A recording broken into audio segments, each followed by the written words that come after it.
Tell me, my child, when was the last time you sat in silence, without touching your phone, without chasing another notification? When was the last time you heard your own thoughts, not the ones fed to you by a glowing screen? You wake up, and before the first light of dawn touches your eyes, the light of a device does. You scroll, hundreds of faces, hundreds of lives. But tell me, in all those faces, do you still recognize your own? You say you are busy, connected, informed. But within you, do you feel peace or only noise that never ends? Your mind runs from one reel to another, one post to the next.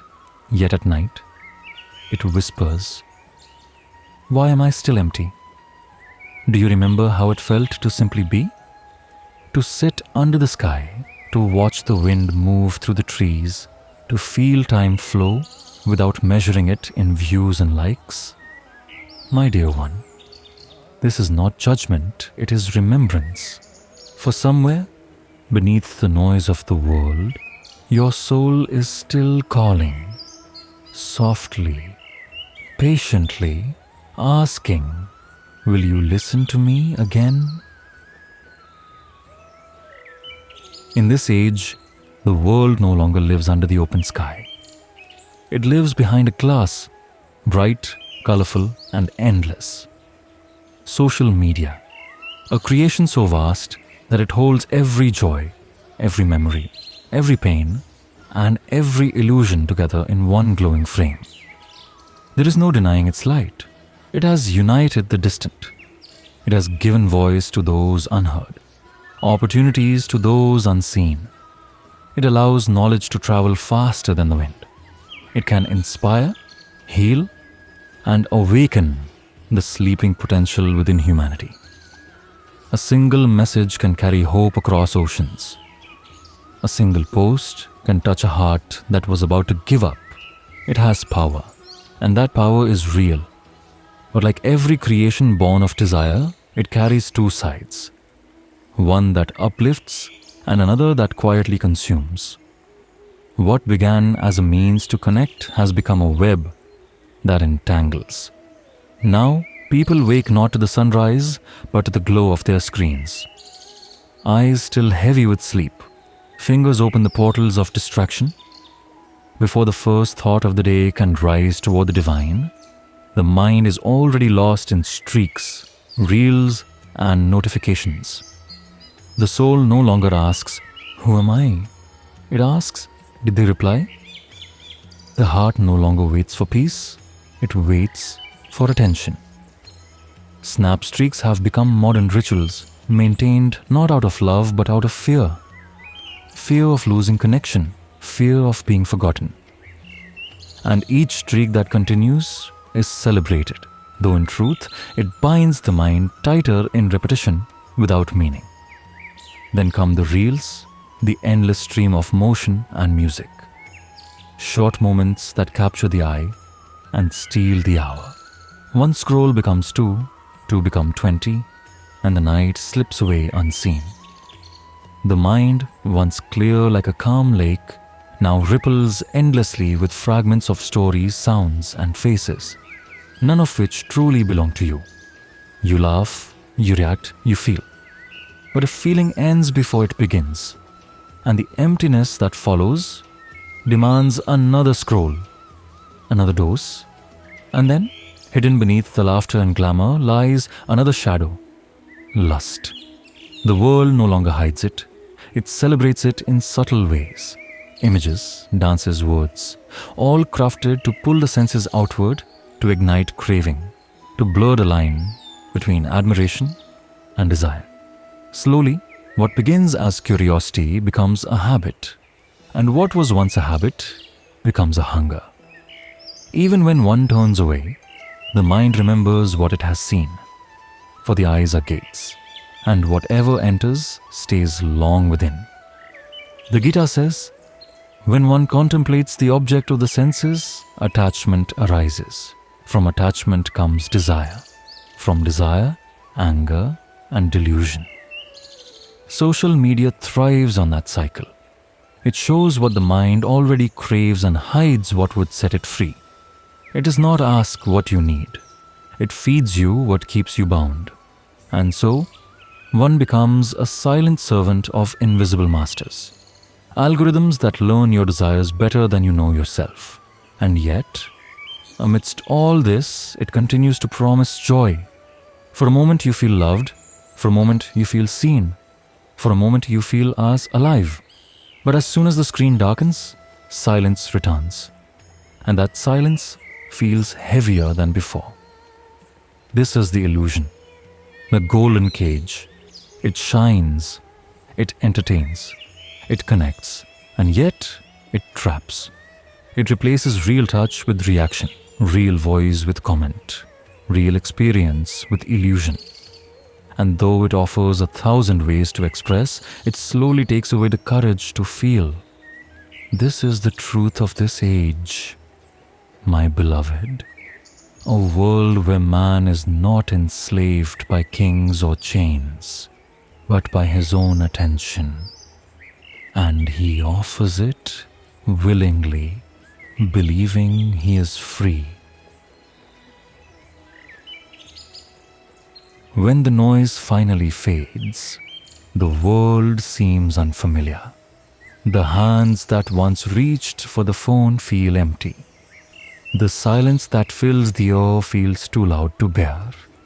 There is no constant hum of notifications, no stream of laughter echoing from reels, no faces appearing and disappearing, like dreams. At first, this silence feels like loneliness. For the mind, accustomed to motion, cannot understand stillness. You begin to notice the minutes move slowly. The day seems longer. The world, quieter. Without the constant scroll, thoughts you once escaped begin to return. The memories you buried, the doubts you avoided, the truths you never faced, all rise to the surface. And for a while, you may think you have made a mistake. You may feel bored, restless, even lost, because the mind has been trained to seek constant stimulation. It has forgotten how to simply be. So, when the flow of content stops, the mind panics, like a bird that has lived its life in a cage, now afraid to fly into the open sky. That first flight feels uncertain, even painful. You will miss the noise, the updates, the laughter that was not yours but felt like yours. You will miss the illusion of belonging. This is the first stage, the withdrawal of attachment. And this is not easy, because what you are detaching from is not just an app or a screen. It is the pattern of your mind, the way it has learned to escape itself. When that escape closes, the self must finally face itself. And in that mirror, truth begins to appear. But slowly, the chaos softens. The silence, once uncomfortable, begins to cradle you. You start to hear things that were always there. The wind brushing against the leaves, the rhythm of your own breath, the sound of your heart beating without demand or approval. These are the songs the soul forgot to listen to. You begin to see colors differently. The sky is not a background for a story. It is the story. The food you eat no longer needs to be photographed. Its taste itself becomes meditation. The moments once wasted in endless scrolling now stretch into spaces of creation. You read, you write, you think, not for likes, but for peace. And as the fog clears, something deeper awakens. You realize how heavy the illusion once was, how the mind kept comparing, competing, craving without rest. Now, without that flood, you find a strange freedom. You no longer measure your joy in hearts or views. You no longer chase the illusion of being seen, for you have begun to see yourself. The Bhagavad Gita says, when the senses withdraw from their objects, as a tortoise draws its limbs within its shell, then alone does wisdom stand firm. This withdrawal is not rejection of the world, but protection of the soul. For when the eyes, ears, and mind stop chasing the outer glitter, the light within begins to glow. You start to remember what real connection feels like. A conversation that doesn't need to be posted, a smile that doesn't need to be shared, a sunset that doesn't need to be captured.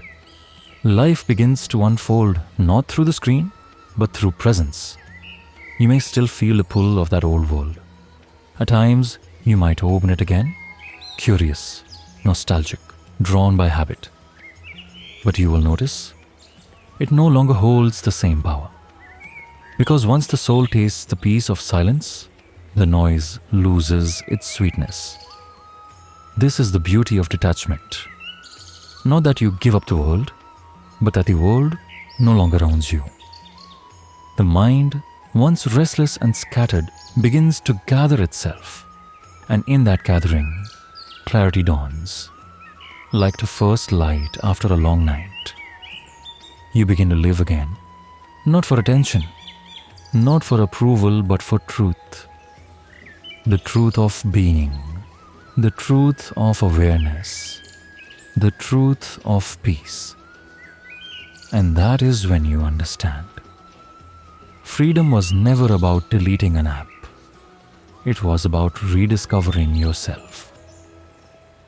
My child, the world I created was never meant to be abandoned, nor was it meant to enslave you.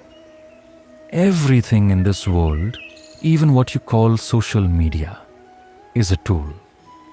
It is the mind that decides whether a tool becomes a bridge to truth or a chain of bondage.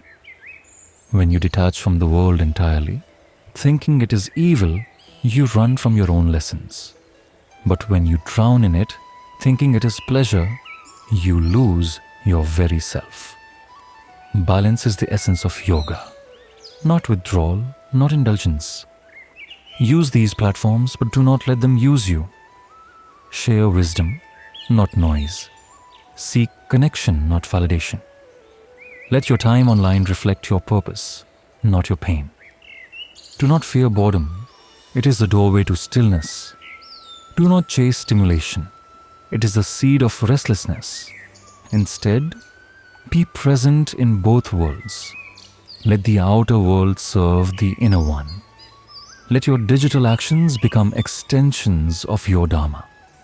A mind trained in discipline can walk through the fire of illusion and remain untouched. A heart filled with devotion can hold the phone and still hold me within. So do not throw away this world.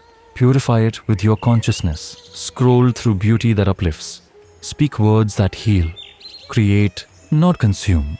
Let each post, each click, each word be guided by awareness, by me. Then, my dear one, you will live freely, in both silence and sound, in solitude and connection, in digital space and divine space. That is the art of balance, the Dharma of this age.